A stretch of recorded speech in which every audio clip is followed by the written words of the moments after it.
Hey guys, and welcome to the Choir and Bar, your source for drinks, games, and debauchery with America's favorite show choir. Back on May 19th, 2009, a little show had its premiere after a big episode of American Idol. That show we would call Glee, and that episode that aired was Pilot. So this week's drink, we have a pilot for you. As with every pilot of a show, you are pretty much given the backstory of who the characters are, you're introduced to them, you're introduced to an initial conflict, and kind of what the show is going to be a little bit about. This pilot was no exception. We found ourselves in Lima, Ohio at William McKinley High School. We see that the Glee Club is no longer in existence, so former Glee Club member and Spanish teacher William Schuster decides that he wants to start the Glee Club back up. He has 5 members successfully audition, and then 6 if you include him finding quarterback Finn Hudson in the shower singing, "I Can't Fight This Feeling Anymore." We then find out that Will's wife Terry tells him that they're expecting, so he has to decide if he wants to stay a teacher or if he wants to go work at a bank in accounting. And thanks to the Glee Club and guidance counselor Emma, he decides to stay with them, and we end with the most iconic Glee song there is, the cover of Don't Stop Believing by Journey. So let's get started making this week's drink. All you're gonna need is rum, cranberry juice, Freezy Pops, Otter Pops, whatever you guys want to call these things, and some ice.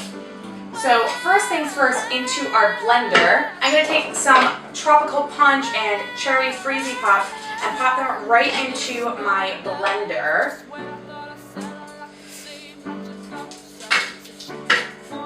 To get more of a slushy consistency.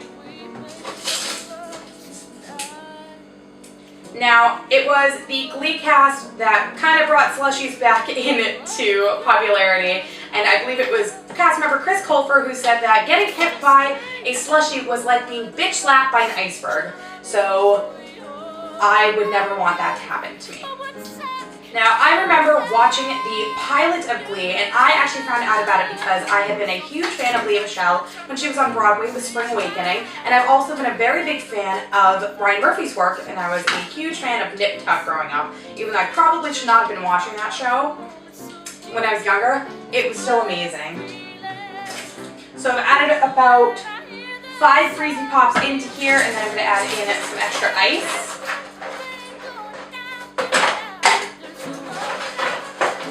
And then some cranberry juice.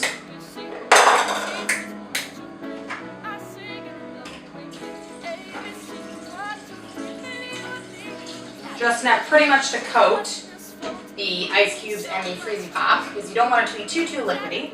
And then I'm going to add in about a shot to 2 shots, depending on your taste level, of Bacardi rum, or any rum. Then pop my blender lid on.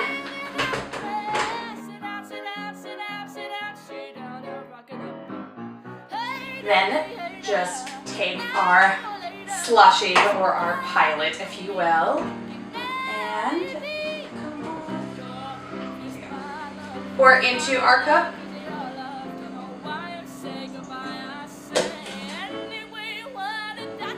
There we go. Just need to get a good slap out of it. And there you guys have it, a pilot. Cheers. Got some on my nose.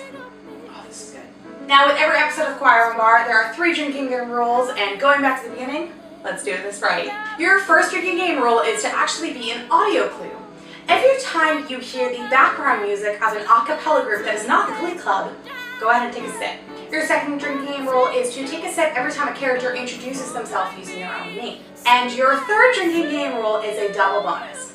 So for the introduction of slushies into the Gleeverse, you're going to take a 5-second sip, give yourself a little bit of a brain freeze every time there's a slushie around. Now, thank you guys again for watching. Don't forget to only drink if you are of age and drink responsibly.